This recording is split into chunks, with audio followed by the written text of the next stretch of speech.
When is the best time to prune back hollies? And this is from Miss Diane in Cordova. Oh. Right? Best time to prune back hollies. So what do you think about that? Because you've taught us a lot about hollies. I like hollies, and they're very easy to prune back. Depends on how severely she wants to prune back. Why are you pruning it? For what purpose? Is it for safety? Is it, why are you pruning them? Right. Could it be a holiday decor? Yes, and I would say I prune mine every year for holiday decorations. Okay. Right. So, and it doesn't, I don't prune the whole plant. Sure.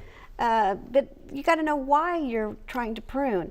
But if you want to cut something down severely and it's not for something you need to do for right now for safety purposes, the best time to prune a holly down to bare wood would be in the early spring when it's actively growing. Right. Because then it'll flush out and be just fine by the end of the growing season. Right. But that would be the best time to severely prune a holly. Okay. But you can prune it any time of the year, and especially around the holidays. You always want some good decorations. Yeah, because I do know around the holiday season, a lot of people like to cut it for greenery. Of course I you do that. I do it, yeah. And the berries. And the berries. Very attractive. They're pretty. All right.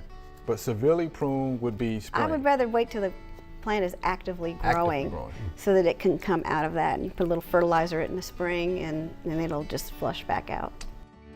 We hope you loved the video. We would love for you to ask more questions. Be sure to leave those questions in your comments.